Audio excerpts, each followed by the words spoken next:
స్తోత్రం. హల్లెలూయా. ఆహ్వానించినటువంటి పాస్టర్ గారికి ప్రత్యేకమైన వందనాలు. అన్నయ్య వెనకుంటూ మమ్మల్ని నడిపిస్తూ ఆయన ఇచ్చేటువంటి తర్పీదు, ఆయన దగ్గర మేము నేర్చుకున్నటువంటి వాక్యాలు మా గ్రామాల్లో, మా సంఘాల్లో, ఇతర సంఘాల్లో చాలా ప్రభావం చూపిస్తున్నాయని నేను సగర్వంగా చెప్పుకోగలను. దేవునికి స్తోత్రం. హల్లెలూయా. ఎందుకంటే ఎవరైనా ఫలించాలి, అభివృద్ధి చెందాలి. విత్తనం నాటినప్పుడు అది చచ్చిపోయి పతనమైపోకూడదు. చచ్చిపోయిన భూమిని చీల్చుకుంటూ పైకి వచ్చి ఫలాలిచ్చి ఆ యజమానిని సంతోషపెడితే అది సంతోషం. మా తర్పీదిస్తున్నటువంటి అన్నయ్య మాకు వాక్యం ఎంతో చక్కగా నేర్పిస్తూ ఉంటారు. అతి తక్కువ సమయంలో అది ఎక్కువ వాక్యం నేర్చుకున్నానని నేను సంతోషపడుతున్నాను. ఎందుకంటే చేసిన మేలని ఇప్పుడు మనం మర్చిపోకూడదు. అది ఆర్థికంగా విద్య అన్నీ గొప్పది. నేను చెప్తా ఉంటాను, విద్య అనేది చాలా గొప్పది. అప్పుడు చదువుకోలేనప్పటికీ కూడా ఇప్పుడు మేము చదువు నేర్చుకుంటున్నాం. దైవ గ్రంథంలో ఉన్నటువంటి లోతులు, దైవ గ్రంథంలో ఉన్నటువంటి మర్మాలు, దైవ గ్రంథంలో ఎలా కూడా ఉంటాయా అనేటువంటి అంశాల వారీగా మేము నేర్చుకుంటా ఉన్నాం. నేర్చుకుని మేము మాట్లాడకుండా ఉండలేకపోతున్నాం. మేము కన్నవాటిని పిన్నవాటిని చెప్పక మానలేమన్నారు, ఉండలేకపోతున్నాం. లోపల ఒక అలజడి, మాట్లాడాలి అని నేర్చుకున్నటువంటి అంశాలు మా గ్రామంలో మమ్మల్ని ఎంతో అన్నయ్య వచ్చినప్పుడు కూడా మీరు అందరూ చూశారు. ఆ రోజు సభ జరిగినప్పుడు మీరు ఎంత మా గ్రామ ప్రజలు ఇచ్చినటువంటి రివ్యూ నా జీవితంలో మర్చిపోలేను. అద్భుతమైన రివ్యూ ఇచ్చారు. మరొకసారి పెట్టుకుంటే 3 రోజులు సభలు పెట్టుకోవాలన్నారు. ఒక్కరోజు సభకే ఆశ్చర్యమైన రివ్యూ వచ్చింది. ఎందుకంటే వాక్యం సజీవం కలది, వాక్యము జీవం కలిగింది, శక్తి కలిగింది. కొండ, కోట, పాలు, తేనె అన్ని రకాలుగా పోచచ్చు. మనకు వాక్యం ఇక్కడే ఉంది. మేము తర్పీదు పొందుకున్నప్పుడు మాట్లాడటానికి కూడా మేము కొంచెం భయపడుతూ ఉంటాం. ఎందుకంటే మా తర్పీదు ఇచ్చే సేవకులు లోతులకి, ఎంత లోతులకంటే మేము ఇటువంటి వాక్యాలు, నేను ఒక సేవకులతో నేను జర్నీ చేశాను కానీ ఎంత లోతులు నేను ఎప్పుడు వినలేదు. అయితే ఆ వాక్యం నేర్చుకున్నటువంటి వాక్యానికి మేము శిష్యుడిగా న్యాయం చేయాలి కదా, న్యాయం చేయాలి. ఆయన మా మీద ఒక భారం ఉంది. విద్యార్థులు ఎందుకు బోధిస్తారు, ఉపాధ్యాయులు ఎందుకు బోధిస్తారు, వాళ్ళని ఒక మంచి ఉన్నతమైన స్థితిలోకి తీసుకురావాలని బోధిస్తూ ఉంటారు. సేవకులు ఎందుకు బోధిస్తారు, ఈ వాక్యం విని నేర్చుకుని కొంతమందినైనా సరే సంఘములకు నడిపించాలని. అందుకనే చెప్పారు, అగ్నిలో నుంచి లాగినట్టు మనకు అంటుకోకుండా లాగాలి. ఇచ్చినటువంటి విద్యని మనం అనేకులకు బోధించి వాళ్ళందరినీ కూడా క్రీస్తులోకి నడిపించాలన్నదే సేవకుల యొక్క ఉద్దేశం. మేము నేర్చుకున్నటువంటి గొప్ప భాగ్యమని నేను సంతోషపడుతున్నాను. అయితే ఈరోజు మనం మాట్లాడుకునే అంశం ఏంటంటే, యేసుక్రీస్తు దేవుడా కాదా? అన్నయ్య మంచి మంచి వర్తమానాలు అందిస్తూ ఉంటారు. ఎందుకంటే ఈరోజు చాలామంది ఎలా చెప్తారంటే, యేసుక్రీస్తు ప్రవక్తని, యేసుక్రీస్తు ఒక మనిషిని, యేసుక్రీస్తు దేవుడి కంటే కొంచెం తక్కువ వాడు కానీ, పరిశుద్ధాత్ముడు ఇంకొంచెం తక్కువ కానీ దేవుని యొక్క స్థాయిని తగ్గించేస్తాము. మనం మాట్లాడుకునే అంశము యేసుక్రీస్తు దేవుడా కాదా? దేవుని యొక్క లక్షణాలు పరిశీలన చేసే ముందు పరిశుద్ధాత్మ యొక్క సహాయం తీసుకుంటూ చిన్న ప్రార్థన చేసుకుంటాం. కళ్ళు మూసుకున్నట్లయితే. స్తోత్రం తండ్రి, మహోన్నతుడా, సర్వశక్తిమంతుడా, కృప కలిగిన దేవా, నీ ఘనమైన శ్రేష్టమైన పవిత్రమైన నామములకు లెక్కలేని స్తుతులు స్తోత్రములు తండ్రి. నా నమ్మక వందనాలు. మాతో ఉండండి ప్రభువా, మాకంటే ముందుకు వచ్చి ప్రభా మీ సింహాసనాన్ని అధిష్ఠించారని మేము నమ్ముచున్నాం ప్రభా. తండ్రి, ఒట్టి పాత్రగా ఉన్న నన్ను ప్రభా, ఖాళీ పాత్రగా ఉన్న నన్ను ప్రభా మీ పరిశుద్ధమైన మాటలతో నింపి మీ బిడ్డలకు కావలసినటువంటి ఆత్మీయ ఆహారం తండ్రి మీరు విత్తి ప్రతి ఒక్కరి జీవితంలో తండ్రి ఒక మంచి వాక్యం విన్నాననుకుంటే తృప్తిని వారికి తండ్రి మీరు సహాయం దయచేసి తండ్రి నాకు సేవకులు తండ్రి నేను ఆత్మీయ తండ్రిగా తండ్రి నన్ను నడిపిస్తూ వెనకుండి నన్ను ముందుకు తోస్తూ ఉన్నటువంటి మా సేవకులను మరొకసారి మీరు జ్ఞాపకం చేసుకొని ఒక మంచి తండ్రి నేను ఆత్మీయమైన పాటలు చెబుతుండగా మేము విన్నటువంటి ఆత్మీయమైన పాటలకు మేము క్రమముగా న్యాయం చేసే భాగ్యాన్ని మాకు దయచేసి మహిమ ఘనత పర్వాలు మీరు మాత్రమే పొందుకోమని యేసుక్రీస్తు వారి శ్రేష్టమైన నామంలో వేడుకొని ప్రార్థిస్తూ ఉన్నాం మీ పరలోకపు తండ్రి. ఆమె దేవునికి స్తోత్రం. హల్లెలూయా. అయితే యేసుక్రీస్తు దేవుడా కాదా అని మనం ఆలోచించుకునే ముందు ఆయన యొక్క లక్షణాలు మనం జ్ఞాపకం చేసుకోవాలి. అయితే ఆయన లక్షణాలు మనం జ్ఞాపకం చేసుకున్నట్టే ముందు సృష్టి కంటే ముందున్నవాడు దేవుడు. ఇప్పుడు దేవుడని మనం ఎలా నిర్ధారించగలం? ఆయన దేవుడని మనం ఎలా నిరూపించగలం అంటే ఆయనలో కొన్ని లక్షణాలు ఉండాలి. ఆ లక్షణాల్లో ఒక లక్షణాలు మనం జ్ఞాపకం చేసుకున్నట్లయితే ఆయన సృష్టి కంటే ముందుండాలి. ఆదికాండము 1వ అధ్యాయము 26వ వచనం ఒకసారి మనం చూసినట్లయితే దేవుడు మన స్వరూపమందు మన పోలిక చొప్పున నరులను చేయడము. చాలండి. ఏమంటున్నాడంటే దేవుడు మన స్వరూపమందు, దేవుడు ఒక్కడే అయితే నా స్వరూపమందు నా పోలిక చొప్పున నరులను చేయడము అని అంది. అయితే దేవుడు అక్కడ ఒక చక్కని మాటలు మాట్లాడుతున్నాడు. ఎలా అంటే మన అంటే ఒకరికంటే ఎక్కువ ఉన్నారు, బహువచనం మాట్లాడేది. ఆయన మన స్వరూపం ఉంది అంటే యేసుక్రీస్తు ప్రభువుతో అంటున్నాడు. ఏమంటున్నారంటే మన స్వరూపం ముందు మన పోలిక చొప్పున నరులను చెప్తాం. ఇంకొక వచనం మనం చూసినట్లయితే కొలస్సీ 1వ పత్రిక 1:17 ఆయన అన్నింటికంటే ముందుగా ఉన్నవాడు. అన్నిటికంటే ఆది యందు దేవుడు భూమి ఆకాశములను సృజించను. అన్నిటికంటే ఆయన ముందున్నాడు. ఆయన లక్షణం ఏంటి? ముందు, ప్రథముడు, మొదటిగా ఉన్నవాడు. కొంతమంది ఏం చెప్తున్నారు?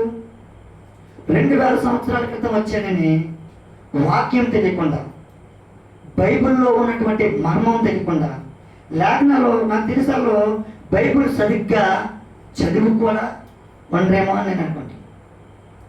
చక్కగా మాట్లాడుతూ ఉన్నాడు దేవుడు. ఆయన అన్నింటికంటే ముందు. అన్నింటికంటే ముందు అంటే ప్రథముడు, మొదటిగా ఉన్నవాడు. సూర్య చంద్ర నక్షత్రముల కంటే, జలరాశుల కంటే, పక్షుల కంటే, పురుగుల కంటే, చేపలు, ఈ సృష్టిలో ఏ ఉన్నప్పటికీ కూడా అన్నింటికంటే ఆయన ముందుగా ఉన్నది. దేవునికి స్తోత్రం. హల్లెలూయా. రెండవది సృష్టిని చేసినవాడు. దేవుడైతే ఏం చేయాలి? సృష్టిని చెయ్యాలి. లేదంటే ఎవరో సృష్టిస్తే అనుభవించే వాళ్ళు దేవుడు ఎవరు కదా. ఆయన అందరికంటే ఒక వ్యక్తి అవుతాడు తప్ప, కానీ సృష్టిని చేశాడంటే ఆయన దైవ లక్షణాల్లో ఒక లక్షణం అని మనం గుర్తారు కదా. రెండవ లక్షణం సృష్టిని చేసినవాడు. కొలస్సీ 1:16 చూద్దాం. యాలయనగా ఆకాశమందున్నవి, భూమి యందున్నవి, దృశ్యమైనవి గాని అదృశ్యమైనవి గాని, తన సింహాసనములైనను, ప్రభుత్వములైనను, ప్రధానులైనను, అధికారములైనను, ఏంటంట? సర్వమును. ఆయనంటే ఎవరమ్మా? ఆయనంటే యేసుక్రీస్తు.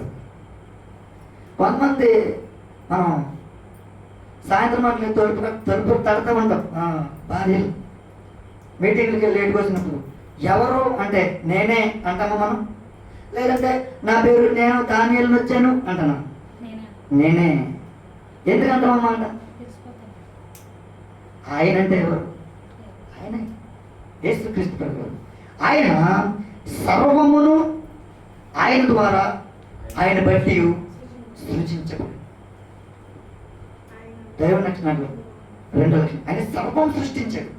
నిన్ను నన్ను సృష్టి యావత్తును కూడా ఆయన చక్కని ఒక క్రమబద్ధకంగా మనకి ఏది అవసరమో, మనకి ఏది ఉపయోగకరమో, మనకి ఏది ఈ సృష్టిలో మనకు ఉన్నటువంటి మనకు కావాల్సినటువంటి ఏవైతే అవసరాలు ఉన్నాయో అవన్నీ ఆయన ఏం చేసినట్టే ముందుగా సృష్టించండి. అన్నీ సృష్టించి అన్ని ఈ ప్రకృతిలో అన్నీ సృష్టించి అప్పుడు మనిషిని చేసి ఆ సృష్టిని అనుభవించడానికి మనిషిని చేసి ఆ సృష్టిలో పెట్టి సృష్టి మనకి సంఘానికి ఏదైనా తోట మనకి ఎలా ఉంటుంది? సంఘానికి సాదృశ్యం ఉంటుంది. ఇవన్నీ సరిహద్దులన్నీ కట్టాక మనం వచ్చి ఏం చేస్తున్నాం? ఇందులో నివాసం చేస్తున్నాం. దేవుని స్తుతిస్తున్నాం, దేవుని మహిమపడుతున్నాం, దేవుని గణపరుస్తున్నాం, దేవుని ఎంతగానో మనం ఆరాధిస్తూ ఉన్నాం. ఇవన్నీ చుట్టూ అన్ని చక్కని టేబుల్, చైర్స్ అని ఇలా అన్ని పరికరాలు అమర్చాక మనం వచ్చి చక్కగా ఏం చేస్తున్నాం? దేవుని స్తుతిస్తాం. కానీ మనుషులు ఏం చేస్తారు తెలుసా? అవన్నీ మర్చిపోతారమ్మా. ఏం గుర్తుందో. అందుకే దేవుడు చెప్తున్నాడు, ఎత్తు తన కామాంద నిరుగురు, గాలిని సొంత వాడిని తెప్పి తెలుసుకున్నాను, ఇశ్రాయేలీయులకు తెలియలేదు. అలా ఆలోచించారంట. మొట్టమొదటిది ఏంటంటే ఆలోచిస్తే దేవుని ఒక లక్షణాలు కానీ ప్రకృతి చక్కని ప్రకృతి దేవుని స్తుతిస్తూ ఉంది. ఉదయం వస్తూ ఉంటుంది, సాయంత్రం వెళ్ళిపోతూ ఉంటుంది. ఆకాశ నక్షత్రాలు కానీ ఈ భూమి మీద ఉన్నటువంటి అన్నీ కూడా మనకి పాఠం నేర్పిస్తూ ఉంటాయి. కానీ నరులు ఆలోచించడంట.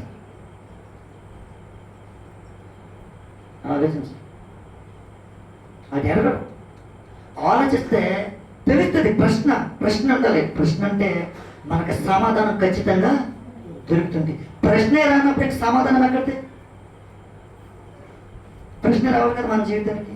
మనకి 2 కళ్ళు ఎలా వచ్చినాయి? సీసీ కెమెరా పెడతా ఉంటారు. ఒక్క కెమెరా పెట్టాలంటే నాకు తెలిసి 10,000కు పైనే ఉంటుంది. మనకి దేవుడు ఎన్ని ఇచ్చాడు? 2 ఇచ్చాడు. సీసీ కెమెరాకి పరిధులు ఉన్నాయి. కొంతవరకు మన కళ్ళకు పరిధులు ఉన్నప్పటికీ కూడా ఇంకా ఎక్కువ చూస్తూ ఉంటుంది. ఆలోచించి అద్భుతమైన నిర్మాణాన్ని ఇచ్చాడు దేవుడు. దేవుడు సృష్టి యావత్తు దేవుని స్తుతిస్తూ ఉంది, దేవుని మహిమపడుతూ ఉంది.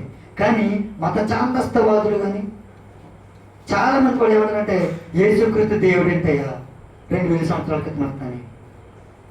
ఆయన ప్రవక్త అంటాడు ఒకడు, దూత అంటాడు ఒకడు, మనిషి అంటాడు ఒకరేమో తండ్రి దేవుడు, కుమారుడు చిన్న దేవుడు, పరిశుద్ధాత్ముడు చిన్న దేవుడు అని స్థాయిలు, కుర్చీలు, పెద్ద కుర్చీ, చిన్న కుర్చీ, 3 కుర్చీ. దేవుడు వాక్యం అంత సర్వస్వం ఉంది. సృష్టి కంటే ఏముందన్నవాడు సృష్టిని చేసినవాడు. 3వ పాయింట్ అంటే జరిగినవి జరగబోవు సంగతులు చెప్పేవాడు.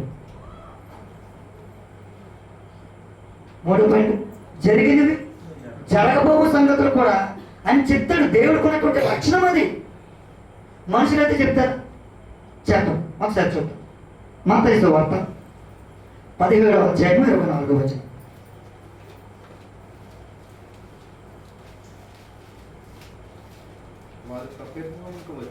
వారు కపెర్నహూమునకు వచ్చినప్పుడు అరశేకులు అని పన్ను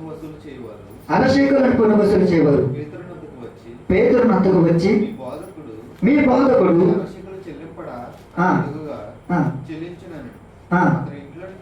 అతని ఇంటిలోనికి వచ్చి మాటలాడక మునిపే యేసు ఆ సంగతి ఎత్తి, సీమోను నీకేమో తోచుచున్నది? భూరాజులు కుమారు యొద్దన అన్యుల యొద్దన అతడు యేసు కుమారులు స్వతంత్రులే. ఆ. అయినను మనం వారికి అభ్యంతరం కలిగించేకున్నట్లు నీవు సముద్రమునకు పోయి, ఎక్కడికి వెళ్ళి సముద్రమునకు వెళ్ళి గాలము వేసి మొదట పైకి వచ్చి చేపను పట్టుకొని దాని నోరు తెరచని అందులో ఒక శేఖలు దొరుకుతుందని చాలా దేవుడు మాట్లాడుతూ ఉన్నాడు. ఎప్పుడు మీ గురువు గారు పన్ను కట్టరా అన్నప్పుడు పేదలతో చెప్తా ఉన్నాడు, నువ్వు వెళ్ళు, నువ్వు సముద్రంలోకి వెళ్ళు, గేలమే అందులో చేప వస్తుంది, దాన్ని నోరు తెరచు అంటే జరగబోయే సంగతం. యేసుప్రభు గారు చూసారా? కాయిన్ చూసారా? చేపని చూసారా? అయితే యేసుక్రీస్తు ప్రభు పేతురు గారితో చెప్పినప్పుడు యేసుక్రీస్తు ప్రభు వారు మాట సెలవిచ్చారు. పేతురు గారు ధైర్యంగానే వెళ్ళంటారు. భయం ఎవరికి వచ్చిందో తెలుసా? చేపకు వచ్చి ఉంటుంది భయం. ఆజ్ఞ, దేవుడిది ఆజ్ఞ. భయం ఎవరికి వచ్చింది? చేప. ఎక్కడ పరిగెట్టాలి? ఇప్పుడు కాయిన్ ఎక్కడ ఉందో అక్కడ పరిగెట్టాలి. అది సమస్య చేపకి. అంటే మన యజమాని దగ్గరికి ఎవరు పరిగెట్టాలమ్మా? మనమే పరిగెట్టాలి. మన ప్రధాన కాపరి మనల్ని ఎంతో కృపతో మనం నడిపించేది. దేవుడికి ఎంత జాలో చూడండి. చక్కగా పేదలు నడిపించారు. చేప దొరికింది, కాయిన్ ఉంది. నాకు ఒక్కరికే కట్టమని అన్నాడు ఆయన, నాకును నీకు. నువ్వు కుర్చీ సర్దావు అనుకో, ఆయన మిమ్మల్ని ఉప్పిగా వదిలిపెట్టాయి. ఏదన్నా చక్కని మన సంఘంలో ఏ పని చేసినప్పటికీ కూడా ఆయన కృప చెప్పను మనల్ని చక్కగా నడిపించేది. పేదలు వెళ్ళాడు, పోయినట్టుకు వచ్చి నాకు ఒకరికి చెప్పలేదు ఆయన, నీకు నాకు పని చేయించే జరగబోయే బట్టి చెప్పేదేవుడు మన దేవుడు. ముందుకు ఆలోచించి చెప్పేదేవుడు మన దేవుడు. ఇంకొక క్వశ్చన్ చెప్పు. యోహాను సువార్త 1:47 వచ్చింది.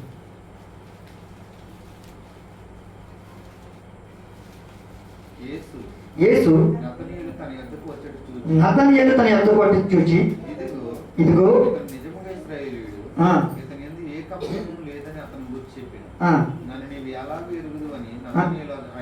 అడగగా యేసు పిలుపు నిన్ను పిలవక ముందే చెప్పాను. ఎప్పుడు చూశాడంట? అంజూరపు చెట్టు. పిలుపు నిన్ను పిలవక మునిపే, నిన్ను చూడక మునిపే, నేను ముందే చూశాను. అంటే దేవుడు జరగబోయే విషయాలను కూడా చక్కగా తేటగా చెప్తున్నాడు ఆయన. మన భవిష్యత్తు తెలిసిన దేవుడు, మన బ్రతుకులు తెలిసిన దేవుడు, మన హృదయాంతరంగా తెలిసిన దేవుడు, మన పరిస్థితులు ముందే ఎరిగిన దేవుడు. జాగ్రత్త పడాలా జాగ్రత్త పడకూడదు అనేది ప్రశ్న. దేవుడికి మొదలైనది ఏమైనా ఉందా? కనిపించిందంటే ఏమైనా ఉందా? ఎక్కడికి వెళ్ళి దాక్కులు? బండ సందుల్లోకి వెళ్ళి దాక్కున్నా సరిపోతుందా? గుహల్లో దాక్కుంటే సరిపోతుంది. మనం ఎక్కడ ఆయన కను దృష్టి నుంచి మనం ఎక్కడ తెప్పించుకోగలం? కోడంట తన రెక్కల చోట కాస్తుందంట. కోడి గద్ద వస్తూ ఉంటుంది, పిల్లలను చూస్తూ ఉంటుంది. చూసినప్పుడు గద్దం చూసినప్పుడు పిల్లలు బయట ఉంటే కోడి ఏం చేస్తుందంటే 2 రెక్కల పైకి దిక్కెక్కంటది. అన్నప్పుడు ఆ కోడి పిల్లల్ని తన రెక్కల్లోకి వెళ్ళిపోయి భద్రపడుతూ ఉంటాయి. కొన్ని పిల్లలు బయట ఉన్నాయనుకో, దానికి ఎవరు బాచు? గద్ద వస్తుంది, ఎత్తుకెళ్ళిపో. తప్పుపోవాలంటే క్షణం చాలు. మనం నిద్రమానుకుని గర్జించు సింహం వలె వాడు తిరుగుచున్నాడు, ఎవరని మింగుతున్నాడు. క్షణం చాలు మనం జారిపోటకి, పడిపోటకి క్షణం చాలు. కానీ దేవుడు చెప్తున్నాడు, నీ భవిష్యత్తు తెలిసినాడు, నీ హృదయం తెలిసినాడు, నీ మనసు తెలిసినాడు, నువ్వు చేసే ప్రతి క్రియ తెలుసు. నువ్వు దాక్కుంటున్నావేమో.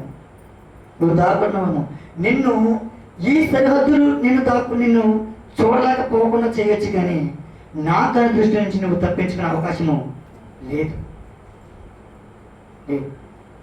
చెప్పు. అన్ని కాలాల్లో దేవుడికి ఉన్నటువంటి ఒక లక్షణం ఏంటంటే అన్ని కాలాల్లో ఉండాలంట. ఏ కాలం? వర్తమాన కాలం, భూతకాలం, భవిష్యత్ కాలం. అంటే ఆదియు అంతము. చూద్దాం సార్. ప్రకటన 1వ అధ్యాయము 4వ వచనం. యోహాను ఆసియాలోని 7 సంఘములకు షమ్మని చెప్పి రాయండి. వర్తమాన భూత భవిష్యత్ కాలంలో ఉన్నవారి నుండి ఆయన సింహాసనం మీద 7 ఆత్మల నుండి నమ్మకమైన సాక్షి, మృతుల్లో నుండి ఆది సంబూతుడిగా లేచిన వాడును, భూపతులకు అధిపతి అయిన యేసుక్రీస్తు నుండి కృపా సమాధానం నీకు కలుగును. చాలు. ఏంటంట? వర్తమాన భూత భవిష్యత్ కాలంలో ఉన్నవారి నుండి ఎప్పుడు ఉన్నాడంట? మొదటి నుంచి ఉన్నాడంట. ప్రారంభం నుంచి, ఆది నుంచి ఉన్నాడంట. ఎప్పటి వరకు ఉంటాడంట? చివరి వరకు ఉంటాడంట. మన బ్రతుకులో మహా అయితే 70 సంవత్సరాలు, అధిక బలం అంటే 80 సంవత్సరాలు. ఈ 80 సంవత్సరాల్లో మన బ్రతుకు ఆయన తెలియదంటారా? ఎప్పటి వరకు ఉంటాడు? స్టార్టింగ్ నుంచి ఉంటాడు. ఎంతవరకు ఉంటాడు? నీ ముగింపు వరకు ఉంటాడు. మనమే ఈ కాలపరుగంలో ఎంతో మంది కవులు కలిసిపోయారు, ప్రముఖులు కలిసిపోయారు, ధనవంతులు కలిసిపోయారు, పేదలు కలిసిపోయారు, చాలా మంది గొప్ప గొప్ప వాళ్ళు కలిసిపోయారు. మనము కలిసిపోయాం. క్రైస్తవులకు ఒక నిరీక్షణ ఉండాలి. చనిపోయామంటే ఆయన సన్నిధిలో ఉండాలి, నిత్యరాజ్యంలో. చనిపోకుండా బ్రతుకున్నామంటే ఆయన వచ్చేటప్పటికి, మనం చనిపోకుండా బ్రతుకుంటే ఆయన వస్తే ఆయనతో పాటు సిద్ధపడి వెళ్ళిపోతాం. మన క్రైస్తవుల నిరీక్షణ అంటే అంతే కదా. చావు అయితే మేలు, చచ్చిపోయినా ఆయనతో ఉంటాం, బ్రతికుండగా ఆయన వచ్చినా ఆయనతోటే ఉంటాం, ఆయనతో ఉంటాం. అది మన నిరీక్షణ. నిరీక్షణ లేని ఇతర వాళ్ళు మనం ఉండకూడదు. వాళ్ళకి నిరీక్షణ లేదు, వాళ్ళకంటూ ఒక గురి లేదు, వాళ్ళకంటూ ఒక యజమాని లేడు, వాళ్ళకంటూ ఒక కాపరి లేడు, వాళ్ళకంటూ ఒక దేవుడు లేడు. అందుకే కీర్తనలో ఒక మాట అంటాడు, నీతిమంతుల సభలో పాపులను నిలవరు. నీతిమంతుల సభలో పాపులు ఎంతారు? నిలవరు.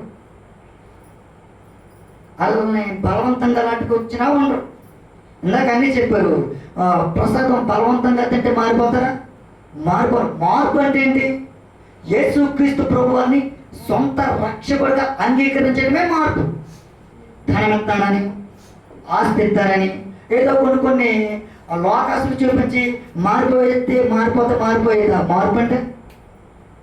హృదయ లోతుల నుంచి, గుండె లోతుల్లోంచి మార్పు అనేది రావాలి. దేవుడు చెప్తామన్నాడు, నేను సదాకాలం మీతో కూడా ఉంటాను. ఎప్పటి వరకు అంటే నువ్వు ఉన్నంత వరకు ఉంటాను. సదాకాలం, ఆదీను, అంతమా. ఇంకొక రెఫరెన్స్ 4:8 ప్రకటన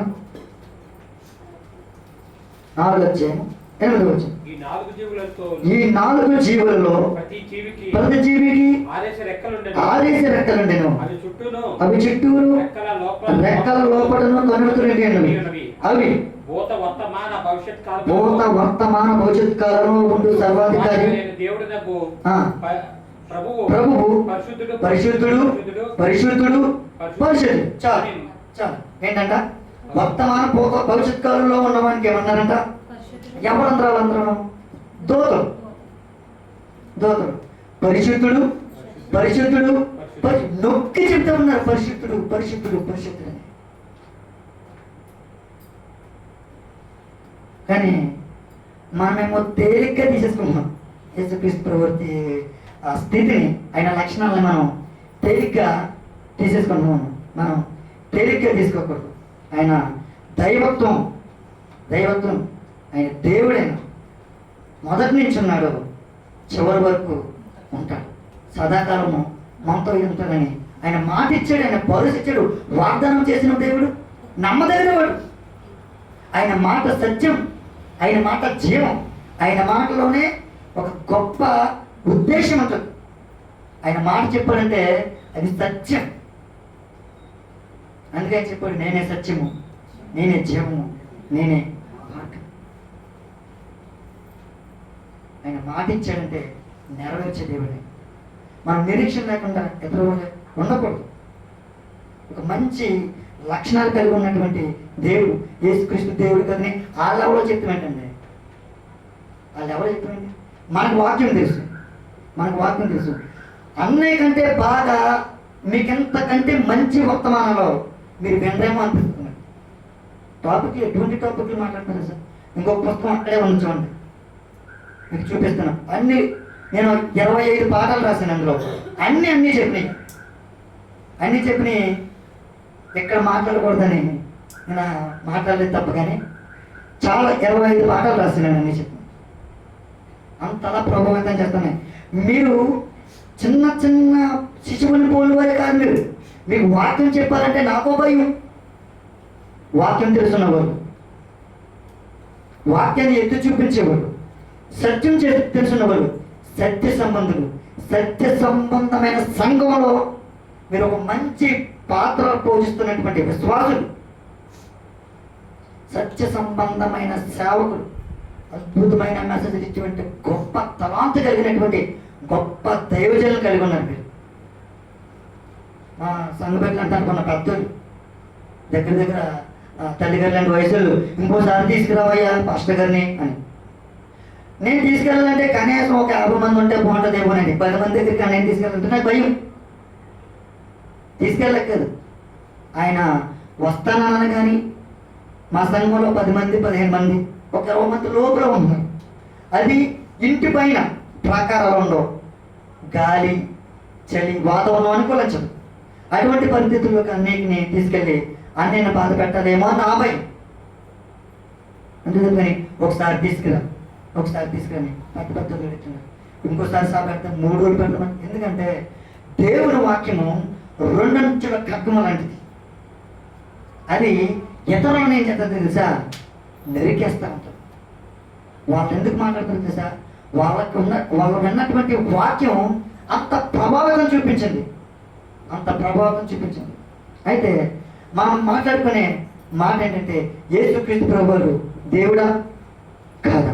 ఈ లక్షణాలు దేవుడికి మాత్రమే ఉంటాయా లేదా మనుషులకు ఉంటాయా? దేవుడికే ఆ లక్షణాలు ఉంటాయి. తీతు 2:13 వచ్చింది. త్వరగా తీతు 2:13 అనగా ఏ దేవుడు? మహాదేవుడు, మన రక్షకుడు నాయన యేసుక్రీస్తు మహిమ యొక్క ప్రత్యక్షత కొరకు ఎదురు చూచుచు భక్తితోను. అయితే తీతు 2:13 ఆయన ఏ దేవుడు అని కొంతమంది ప్రశ్నించినట్టే, ఆయన మహాదేవుడు అంట. దేవునికి స్తోత్రం, హల్లెలూయా. ఆయన మహాదేవుడు అంట. 1 యోహాను 5:20 1 యోహాను 5:20 మనము దేవుని కుమారుడైన యేసుక్రీస్తు ఉన్నవారమై మనము సత్యవంతుడైన దేవుని కుమారుడు యేసుక్రీస్తు ఉన్నవారమై సత్యవంతుని యందున్నాము. ఆయన నిజమైన దేవుడును. ఆయన ఏ దేవుడంట? నిజమైన దేవుడు అంట. చాలండి. ఆయన ఏ దేవుడు? నిజమైన దేవుడు, మహాదేవుడు, నిజమైన దేవుడు. నిజమైన దేవుడు, అబద్ధమైన దేవుడు ఇద్దరు ఉంటారా? అంటారు. మన దేవుడు ఏమని చెప్తాడు సార్, ఆయన నిజమైన దేవుడైన, మనతో ఉండే దేవుడైన, మనల్ని నడిపించే దేవుడైన, మనల్ని నరకం నుంచి కానీ పాపం నుంచి కానీ మనం ప్రవర్తించిన కానీ సరైన క్రమంలో నడిపించే దేవుడు ఆయన. అందుకే యేసుక్రీస్తు దేవుడు కాదా అవునా అన్నప్పుడు మనం ఏం చెప్పాలి సార్, ఆయన నిజమైన దేవుడు, ఆయన మహాదేవుడు, ఆయన అద్వితీయ దేవుడు. అన్ని లక్షణాలు కలుగున్న దేవుని బట్టినే ప్రవక్తని, దూతని, మనిషిని ఇన్ని రకాలుగా విభజించడం న్యాయము కాదు. గొప్ప అన్ని మంచి లక్షణాలు కలిగినటువంటి దేవుడు. దేవుడు ఆది యందు ఉన్న దేవుడు, అంతము వరకు మనతో సదాకాలము ఉండే దేవుడని ఈరోజు మీకు ఈ లేఖనం తెలియజేయటం అవసరమైంది. దేవుడి మాటలు దీవించి ఆశీర్వదించిన గాక. ఆమె కళ్ళు మూసుకొని ప్రార్థన చేస్తాం. మహోన్నతుడా, సర్వశక్తిమంతుడా, కృప కలిగిన దేవా, మీకు వందనాలు తండ్రి. ఇచ్చినటువంటి తండ్రి సమయాన్ని బట్టి తండ్రి వృధాపరచుకున్న ప్రభావ మా సమయాన్ని నేను చక్కగా వాడుకున్నామని బిడ్డలతో మీరు సూటిగా మాట్లాడాలని మేము నమ్ముతున్నాం ప్రభా. నిరీక్షణ లేని జతరాలు పోలే కాకుండా ప్రభా, మా దేవుడు సదాకాలం ఉండే దేవుడని, వర్తమాన భూత భవిష్యత్తులో ఉన్న దేవుడని, ఆది నుండి చివరి వరకు మాతో ఉండే దేవుడని ప్రతి ఒక్కరూ గుర్తెరుగు ప్రభా. ఈ వాక్యం ద్వారా వారి హృదయాలను బలపరుచుకుని వారి ఆత్మీయ జీవితంలో ముందుకు సాగే ప్రయత్నం చేయమని అవకాశం ఇచ్చినటువంటి మా సేవకులను మరొకసారి జ్ఞాపకం చేసుకుని మీ సేవలు అద్భుతంగా వాడుకోమని మీ ప్రియ కుమారుడు మా సొంత రక్షకుడైన యేసుక్రీస్తు వారి శ్రేష్టమైన నామములో వీరి గురించి ప్రార్థిస్తామని మా ప్రియ పరలోకపు తండ్రి. ఆమె అందరికీ కూడా నా ప్రత్యేకమైన